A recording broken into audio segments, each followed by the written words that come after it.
It is the nature of consciousness to be completely unbounded. It is the nature of consciousness to be innocently awake to its own nature. And so what we're doing right now, we're moving into a healing. We're looking at the gap. We're looking at the point where consciousness collapses onto its own nature. It's this cycle of divinity self-interacting, and involves the collapsing of what we know and understand into a place where it's no longer present in its original form. And then that's point number one, it collapses. Then it comes to rest in the field of silence. So then point number one, collapse. Point number two, resting in silence. Point number three, awake to its own, in its own state of dynamic alertness. And then point number four, re-emergence into the field of the relative. So the area that we're looking at in this healing is the space between the alert to its own nature and the re-emergence. Some of the local scholars had been asking me some questions about this, and they were saying, where exactly in that process is the causal body? And for those of you who've been with me for a while, you know that the causal body is that point in the individual potential where healing is manifested and promoted in the most powerful manner.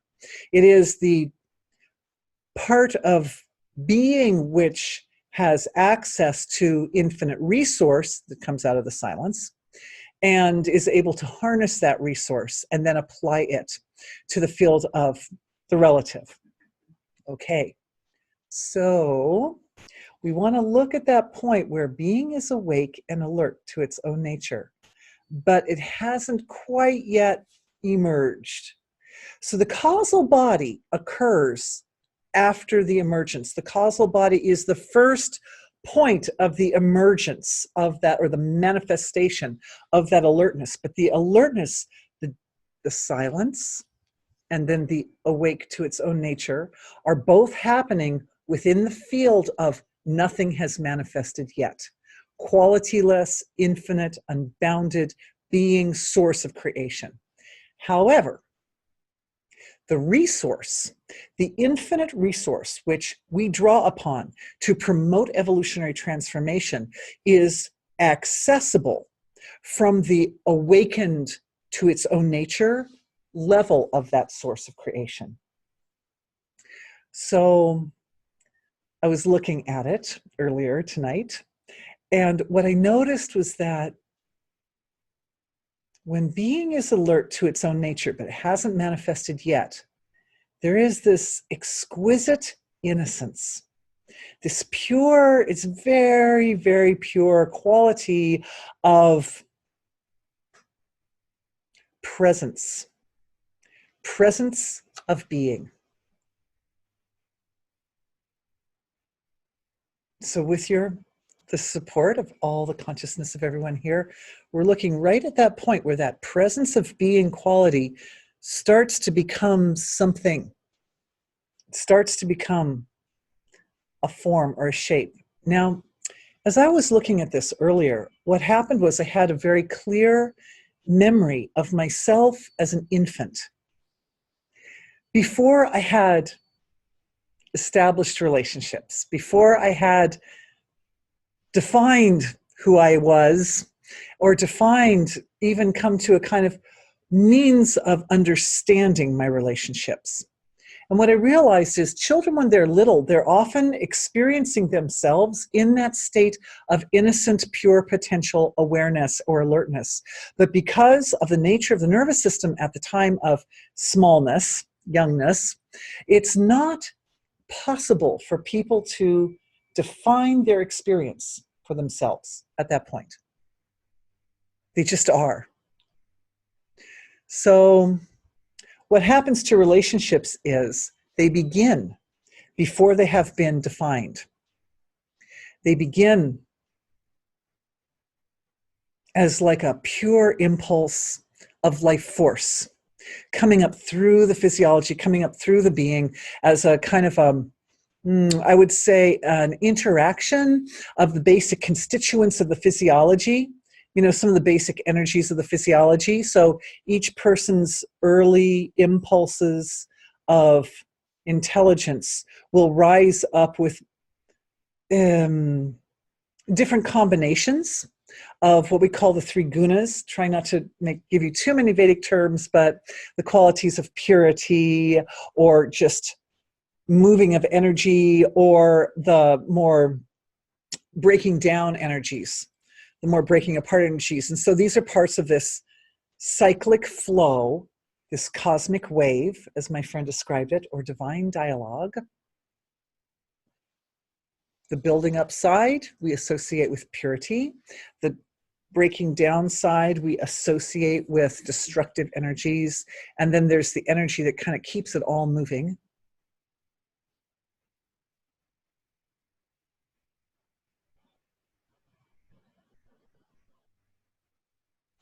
What I'm feeling is the presence of everyone in the entire collective of our healing as little people, little infant people, tiny people, young. And at that point where you understand your presence and your potential, but cannot yet vocalize or verbalize the experience. And what I'm experiencing is that everyone notices a lot of complexity in their relationship with their parents, and complexity in the relationship of the parents with each other. So these complexities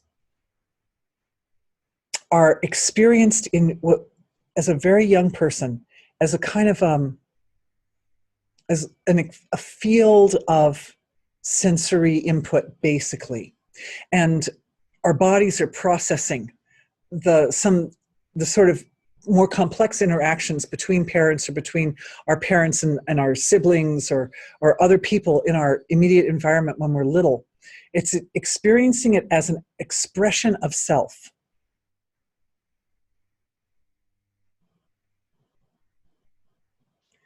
In that space, the senses of perception are exceedingly refined.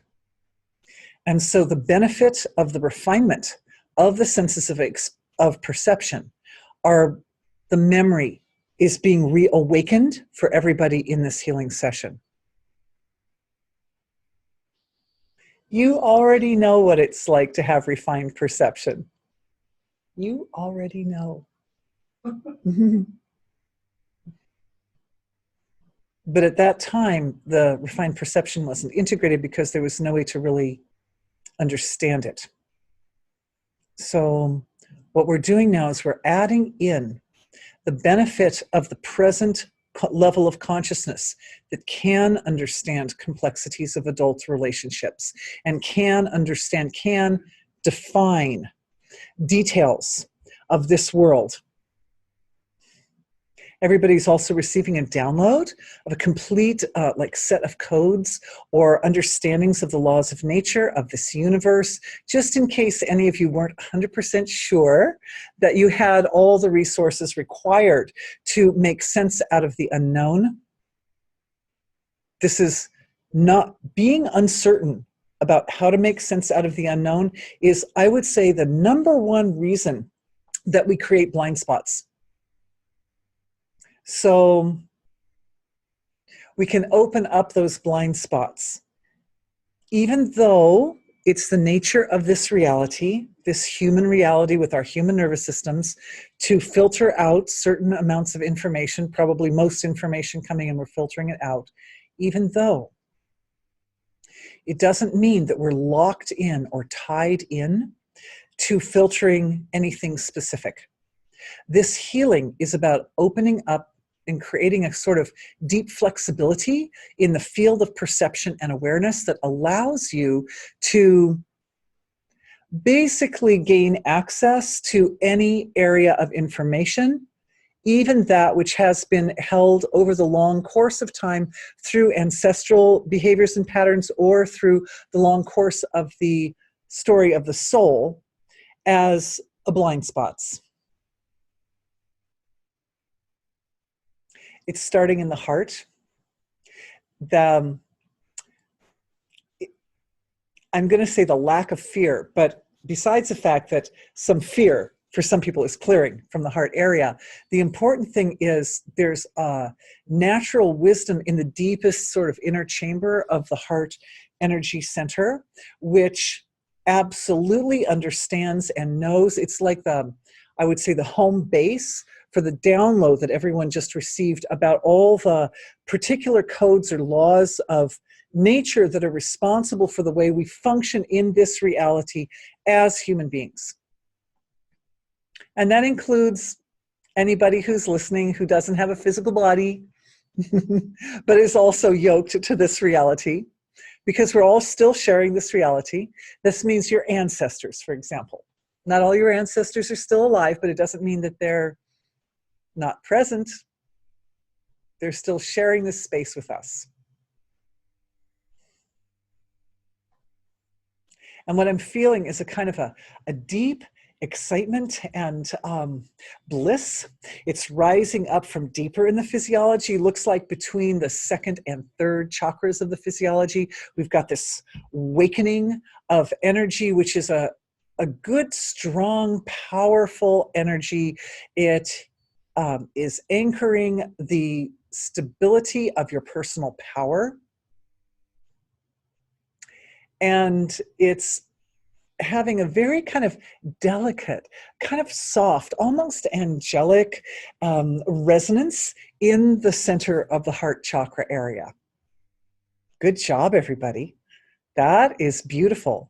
So just to reiterate, we've got the rise of a wave of energy coming from the between, I'd say, the second and a half chakra approximately, so between second and third chakras, and it's rising up, and it has a sort of a scintillating joy in it, which is then interacting with the download that's sitting in everyone's heart chakra to promote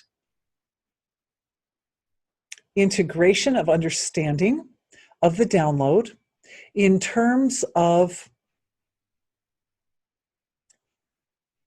I'm going to say angelic perspective. But mind you, for those of you who are new, when I say angelic perspective, I don't mean something out there. I mean something in here. I mean an aspect of one's own causal field, which naturally resonates with particular energies that we associate with angels, such as compassion and ability to manipulate natural law and deepest, profound understanding of who you are at your core, and ability to move through space and time with the slightest intention, etc. So a byproduct of this particular healing is integration with one's own angelic capabilities. And whenever we have a structure that sits in the causal field, and of course, angelic capabilities are kind of archetypal forms that sit in the causal field. That's why we're all sort of familiar with the concept here. Then it naturally will always have a complementary opposite.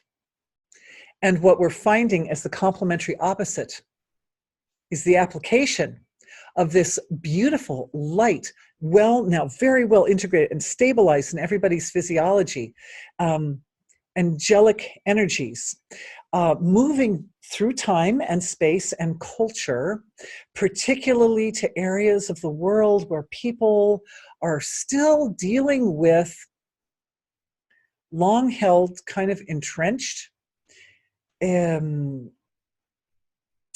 energies which make people in a collective way feel as if they're not powerful.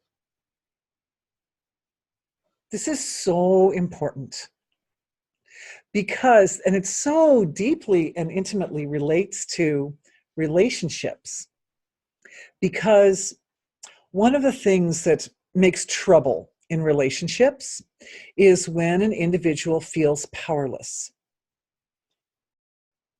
Often, there are basically two ways that we deal with a feeling of powerlessness. The first and most common way to deal with a feeling of powerlessness is to decide to not deal with it and start bringing in a lot of habits and patterns of avoidance. When we're dealing with the unknown, when we're dealing with a challenge, when we're dealing with something that could be a potential problem, the first and unfortunately most common way to deal with that is to bring in those patterns of resistance. Like, hey, it would be easier to just not deal with this. And that particular pattern only works temporarily, and then after a while it doesn't work anymore, because you doesn't make the problem go away, right? You still will have to deal with it at some point. And the longer a problem sits undealt with, the longer it has time to grow and become entrenched in the system and become even more difficult to deal with. The other way, of course, of dealing with it is to deal with it. And that means moving into the unknown. It means moving into a challenging situation that one may or may not feel prepared or resourceful to deal with. We're looking at a major blind spot here, and that is when we're dealing with a problem situation within the context of the divine dialogue, we're dealing with the collapse. And there's this tendency, this habit, and I see it goes back centuries. When we're dealing with the sort of worst part of the collapsing side of the situation, there's a tendency to think, oh, well, this is just the default mode. This is the way it always goes, isn't it? Right? There's always something rotten going on. You know? So this brings us back to this cosmic wave. And I actually thought it might be interesting to do a little exercise to help everyone sort of clue in with it. And the point is that the whole creation is moving in all these waves. As I alluded to earlier, there are bigger waves and there are smaller waves. So if we just for a moment close the eyes and bring attention to the physiology, we can for a moment feel that cosmic wave that my friend refers to when she's massaging people. She tunes into that cosmic wave. And what we'll find is, if we do a little scan, that there are lots of cyclic patterns in the physiology. If you feel carefully, you'll probably be able to feel your pulse. Certainly, it's easy to feel the in and out breath. With the in and out breath, there is a natural pumping of cerebral spinal fluid up and down the spine.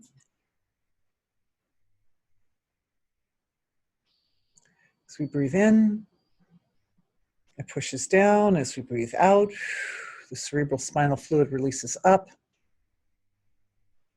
Lots of nice cycles within the physiology.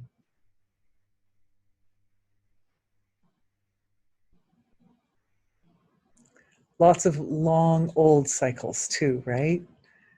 The way the seasons slowly change as they move around the year. But this habit that we're plucking it out of the collective consciousness, and we're also dissolving it from our own physiologies, going back for centuries through ancestors, is the tendency to think that wherever we are in this divine dialogue with regards to life circumstances is the default mode. That's where we are. And that it's not going to change. There's a certain level, there's the small cycles that we just looked at in our physiologies, right? And then there are like the bigger cycles, like the change of the seasons and the course of a lifespan and all that. But then there's this kind of like middle range of cycles that we experience more through our interactions with other people, in our relationships. And in that level of the cycles, there's a tendency to get a little stuck. There's a tendency to develop blind spots that allow us to deal with whatever the point that we're at that moment, to just deal with that and kind of like not look at the whole divine dialogue, not be looking at the whole thing, just that one spot. And particularly this point, as the old is dissolving down and is going back into the field of silence, there's a tendency for pain bodies to get stuck right there. And I'm seeing it particularly in larger collectives, you know, in America, in the West, we're living in fairly high levels of comfort. Everybody's got computers and cell phones and this and that. But there are countries, there are places in the world where people are a little more limited in their access to resources. So in some of these places, people are experiencing more grief over the loss of the access to their personal power. And it's not just reflected in the fact that in some places people are living a lower quality of life. It's also, I mean, that's one way that it reflects, but it's also reflecting because the reality is that we have countries in our world that are still trying to dig themselves out of horrific events over the course of the last century. And in those locations, there's a certain level of struggle that's held in the collective. And as we all know, one of the values of our webinars is to be able to promote healing effects, not just for ourselves personally, but for the whole collective. Something I can do it some on my own, but boy, with you guys, we are just like, such a powerful force. It's beautiful. It's beautiful.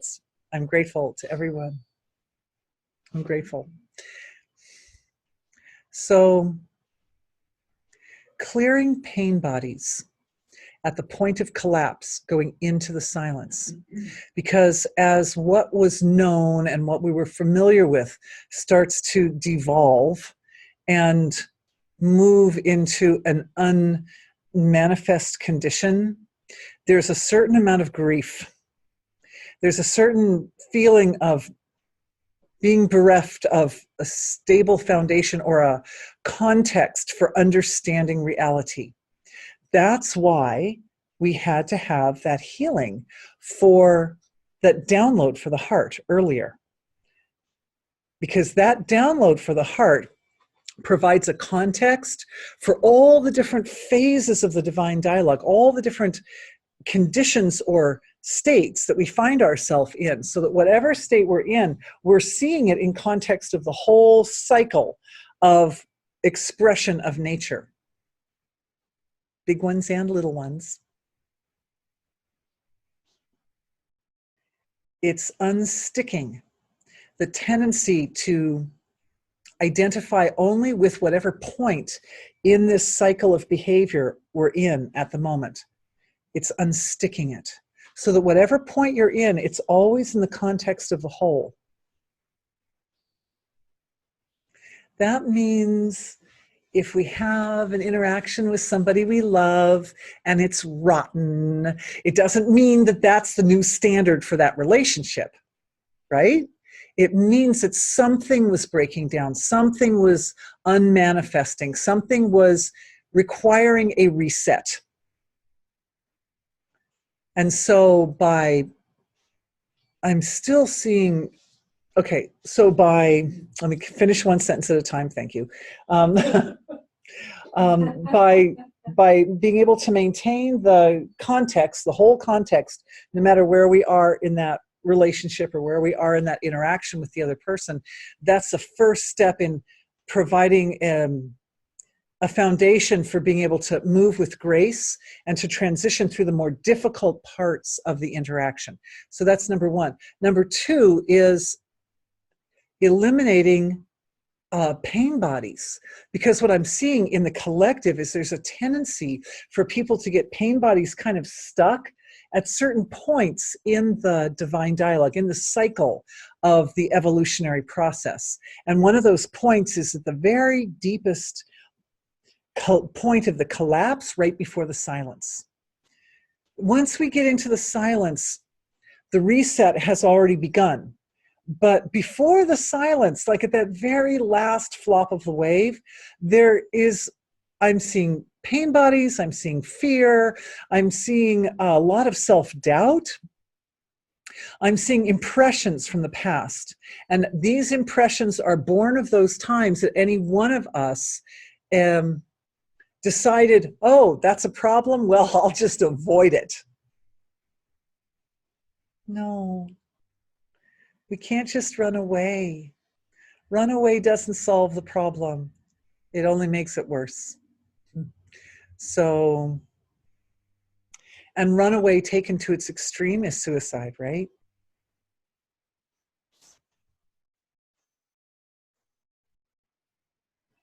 Just doing a little fine adjustment with those beautiful angelic energies and that glorious awakening of understanding of the laws of nature of this reality for individuals who have chosen the ultimate runaway.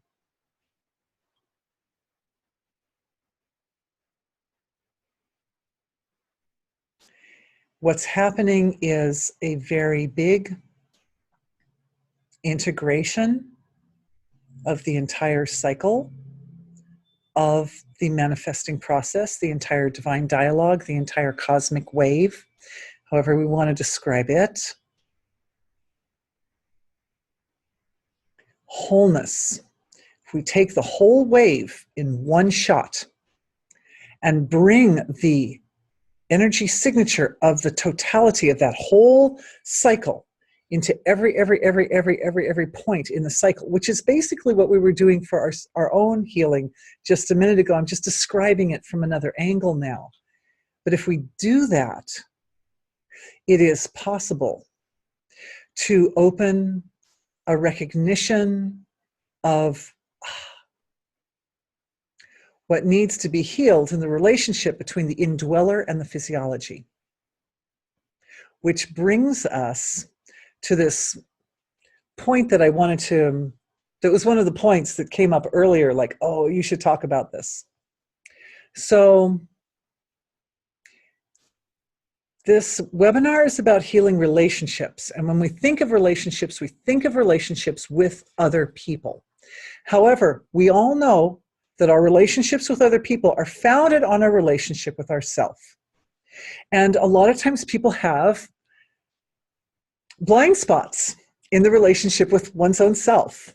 And one of those I've noticed is that a lot of us, myself included until fairly recently, will tend to drive ourselves around in our bodies like you drive a car, right? Like, this is my vehicle and I'm driving it around. I want to go over here and I want to eat this and I want to, now I want to sit down, now I want to sleep. It's like we're kind of driving it around like it's this convenient vehicle in which we reside.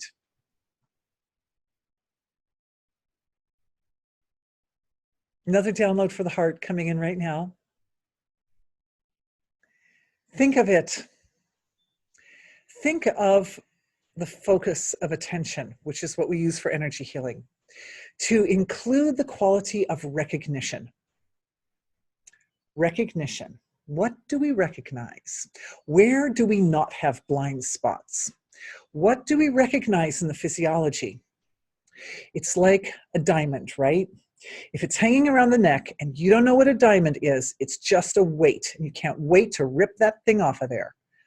But if you recognize that it is a valuable gemstone, then every time you feel the weight of it, you're like, oh, this beautiful thing. Like, thank you for being with me, and thank you for letting me recognize you, for knowing that you exist here. How to promote a relationship between the field of consciousness and the fully manifested physical aspect, expression of self, which, because it's in this world, and thank you that everybody got that download about the laws of nature of this world, This world always has these little imperfections in it. Always. Always has little something, something going on that's not perfect.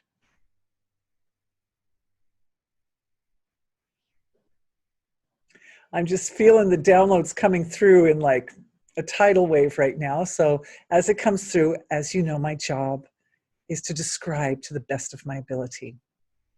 So thank you, everyone, for bearing with me as I examine the silence.